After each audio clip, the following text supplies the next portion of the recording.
What's up, adventurers?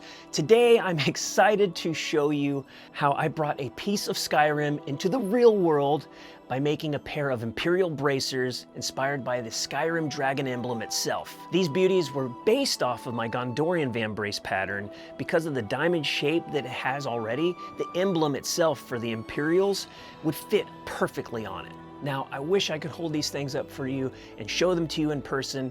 Unfortunately, I sold them faster than you could say, Fus Ro Da! Hello, come on, you there? All right, sorry about that. Where was I? So yeah, I sold them. However, I did get pictures before they flew off to their new home, and you'll see those later on in this video. Now, if you want to create your own set, which I'm assuming you do since you're watching this, I created a full pattern based on this design, and the link is in the description below. It's available right now in my Etsy shop. Also, real quick, I just wanted to let you know that this is not a beginner's build. I didn't include straps and fittings in my pattern, so you need to be comfortable with installing those things on your own. Cool? Great. I also made a little list of materials and tools. You can find that down there in the description. It's got links to everything that I used that you can pick up. All right, we good? We got the pattern, we got the tools, the materials. Then let's go build this sucker. So one step I forgot to record was when I put my pattern on the leather. It's just a tracing paper, and then I go over it with a stylus on the damp leather. So if you want to follow that step, you can find my Gondorian vambrace tutorial, and you'll see, and I'll walk through all of that in that video. What you saw me do earlier just then is I used a strop to polish my swivel knife blade. I recommend doing this before you do any kind of carving on leather. It's simply just two-sided. One has an abrasive compound, the other one is a polishing compound. It allows the swivel knife to slide more smoothly into the leather and just cut everything so much more easier and smoother. So this step currently I'm doing is just going over every line that I trace with the stylus. I'm cutting into the leather, not super deep, just want to apply enough pressure to get the blade in there and cut each line out. And there you go. Next, I use a stitch groover. Now, you could also use an edge creaser if you rather do that. I just prefer doing this.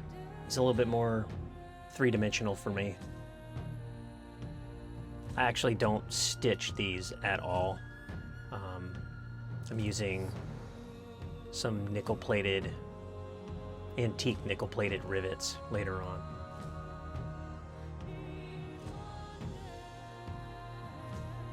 And while I'm finishing this outline, I think it's a good time to mention to hit the like button and subscribe. That way you don't miss any other tutorials you might want to watch.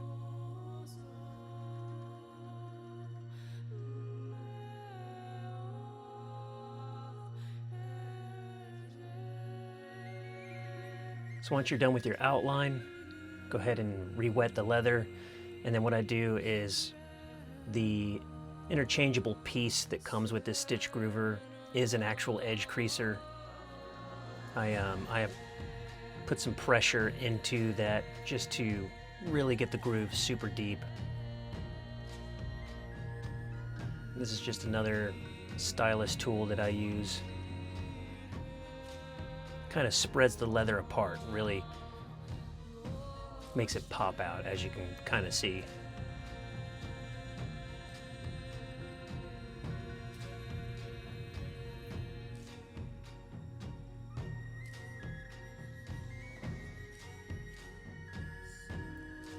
So next, I'm taking my beveler and beveling my edges. I don't recommend doing this while the leather is wet. Just give it some time to dry like I did. I probably would even say allow it to dry even more.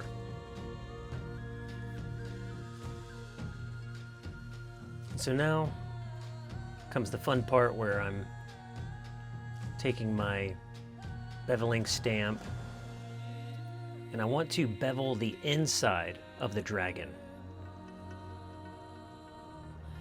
The reason being is because later on I'm going to use a backgrounding tool to make the dragon pop out, and I wanted to give the dragon that same three-dimensional effect where it looks like it's sort of carved out of it.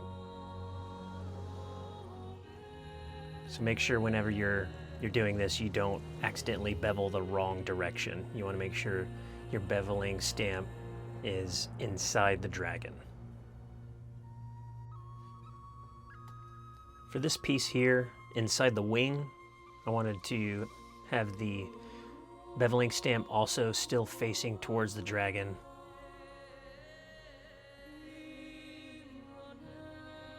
So I'll do the same for the outside of the wing, and it'll just keep everything consistent. It'll look really nice once you antique it and finish it off. So those little pink things you see me putting on the leather, those belong to my wife, but they're really convenient. She uses them for sewing. She used to make a bunch of cosplay costumes, and they're just little tiny weights. They kind of feel like a hacky sack, I guess, but I just occasionally use them to pin down my leather for smaller pieces like this that don't want to stay still. Especially after you start stamping them, they start to kind of, as you're doing this, you're actually stretching out the leather, and so it wants to kind of bow up and curve. So they're really convenient. I like them.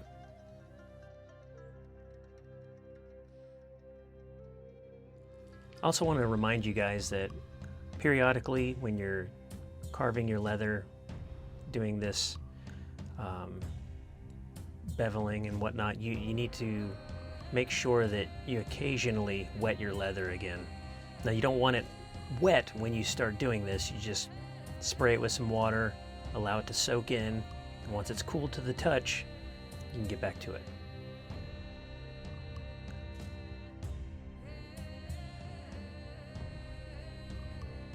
If you notice that I keep jumping back and forth from each leather piece, it's just because I'm still using one-sized beveler and going over the same areas just to save myself some time, because I will be jumping back and forth between a smaller beveler and this other larger one in a minute.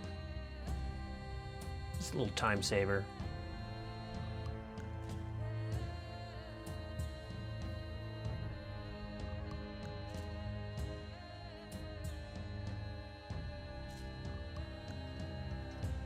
So you see how I'm using different beveling stamps. They're all the same thing. It's a beveling stamp. They're just different sizes. So for like smaller, tiny little areas with those corners, I'll use a tinier edge beveler.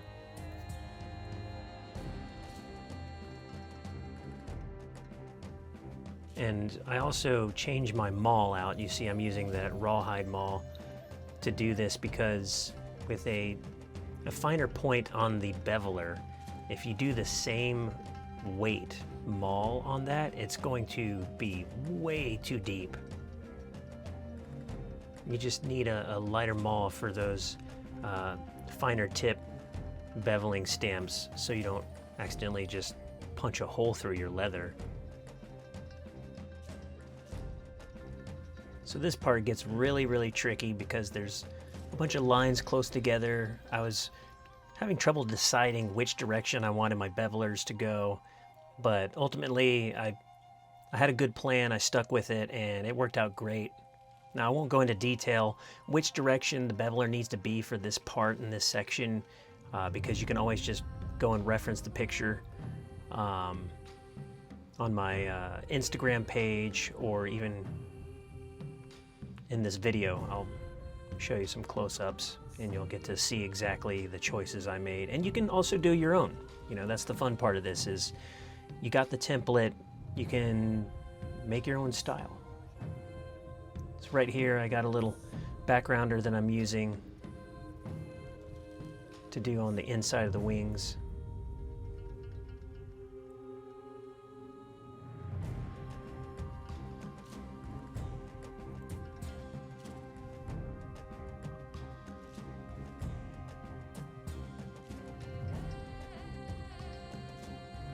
Now I use a larger backgrounder for the rest of this part. And this is a different one.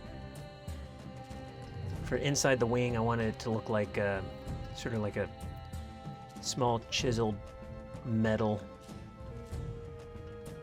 And for the rest of it, I wanted it to kind of look like it was this rustic sort of acid etch in the background. And that's what the larger backgrounder does. And I have different size stamps for that as well to get in the tighter corners.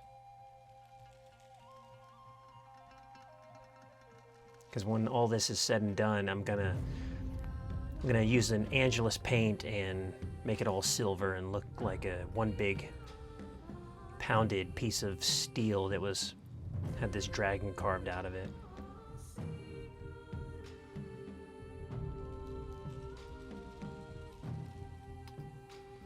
It looks like we're almost done here.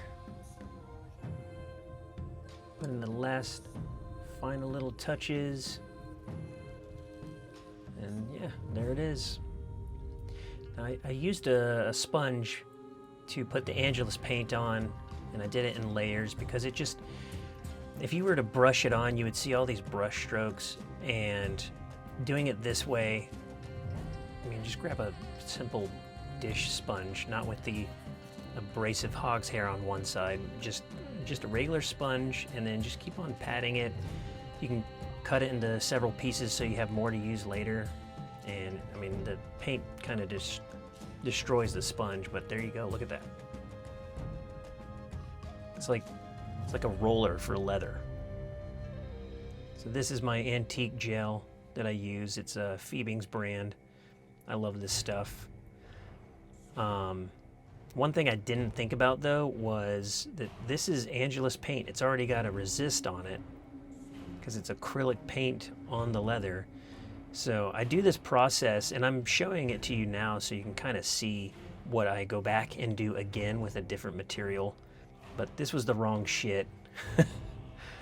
After I antiqued it, I started to kind of buff it out like you're supposed to, and it all just came off. So what I ended up doing is I looked on Angelus's website, and they have an Angelus black antique gel. They also have it on Amazon. I almost said Instagram. I don't know why. But they have it on Amazon sometimes. I'll put the link in the description along with some of the other materials and tools. But this, you'll do the exact same thing with that Angelus antique of what you see that I'm doing here. And the acrylic ended up drying and it looked great, so. Off to making straps, which I don't include in my pattern. Like I said before, this just isn't, it's not a beginner level thing. If you need sort of a tutorial on how to make straps and all that good stuff, there's plenty of YouTube videos out there. I'm doing this stitch groover just to give it some lines, give it some texture. And if you're wondering how to make the base layer of the vambrace, that's on my Gondorian vambrace tutorial. You can follow my link there and watch that if you want to. The pattern for that is also included with this pattern. They're double-sided rivets, so they look the same on each side. And then I punch my hole with it underneath the metal-looking piece, and then yeah, just rivet it together. And the good thing about these rivets here is they kind of pop together, so they'll hold it in place as you're pounding the rest of them in. And you'll also notice too that I have stitched my straps. Otherwise, just with that one rivet holding them, they're gonna slide all over the place, and it keeps them more secure. And yeah, there you have it. And this is what they turned out like. I hope you guys enjoyed watching this and you learned something. Let me know in the comments what you think, if you'd like to see something different. I appreciate you guys watching. Be sure to like and subscribe for more.